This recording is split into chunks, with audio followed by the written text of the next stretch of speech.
Hello everyone, welcome back. In this video we'll be learning about security misconfigurations, which is in the top 5 vulnerability list from OWASP.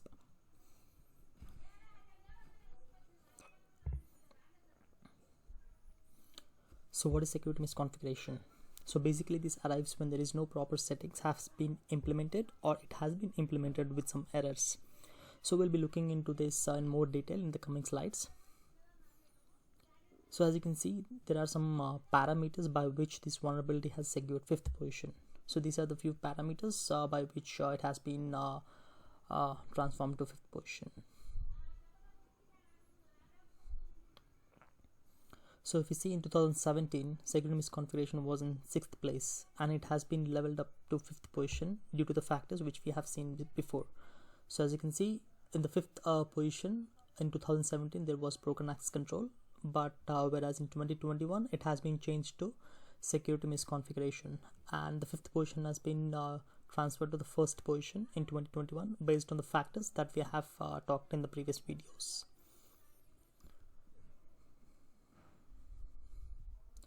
So how and why does this vulnerability has in applications? For instance, if the application has unnecessary features enabled through which few ports or services have been opened, using these open ports, application can be exploited.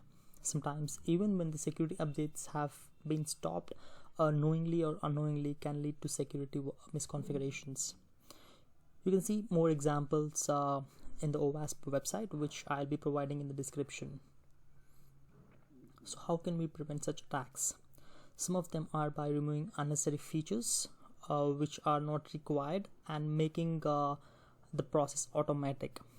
By implementing such methods, we can overcome these vulnerabilities, and there are a few other safeguards you can see in the presentation, as well as we can find it in OWASP website, which I'll be providing in the description.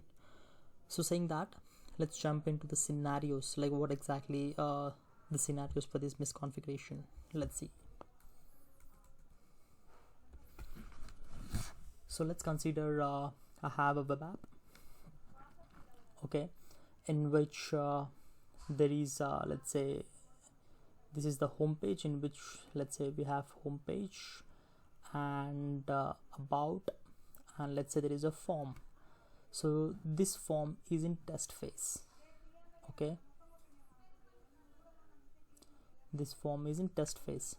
So let's say I'm doing this so there is a form in which you have to enter name and your, let's say, job, and you have to submit the form.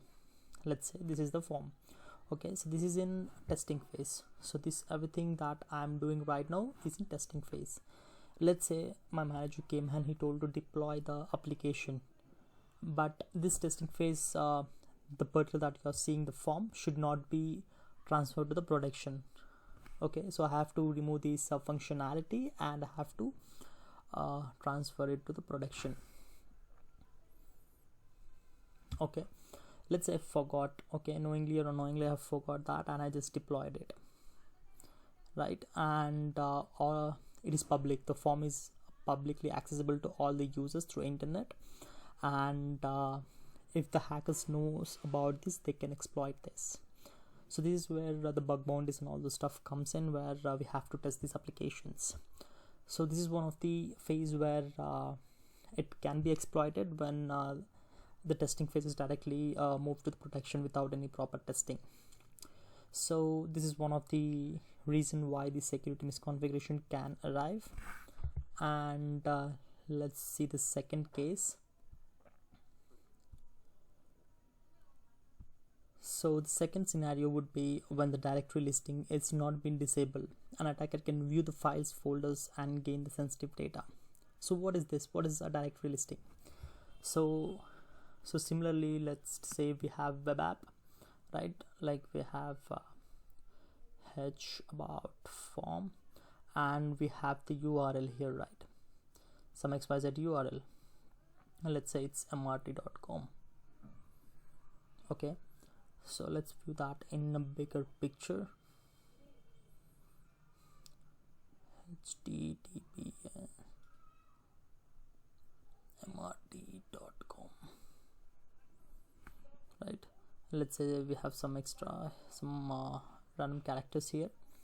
So for instance, for directory traversal, there is a method where you can just add dot dot slash dot dot, so it will be moving back to 2 folders. So if that is allowed in that particular web application, we'll be seeing the location, so like CSS, HTML, like all the source code, and we can gain the source code, and we can do the appropriate actions that usually hacker does. So this is not this should not be the case. So it should be disabled whenever you are listing publicly. So even if I sometimes go back and if I click CSS or HTML, or let's say there is a passwords file called PASSW, so I should not get access to that, right? So it should be removed from that. So that is one case. And even sometimes when we'll be getting errors, so sometimes if I use some explicit characters or some special characters, I'll be getting errors. Sometimes these errors may lead to sensitive data such as database versions and so on. So even that should not be the case. So these are some of the examples where security misconfigurations arrives. And even when we are using some default passwords that is used by admin to monitor the dashboard, can be easily compromised when they use default password. So even default password should not be taken into consideration, so it should be removed. So these are some of the examples that OWASP has mentioned in their website. I'll be also providing that in the description for you to have more reference. So I hope you guys understood the concept of today's video about security misconfiguration. If you have liked the video, please click the like button below, and if you've not subscribed to my channel, please do subscribe to my channel, and please share the video. Thanks everyone.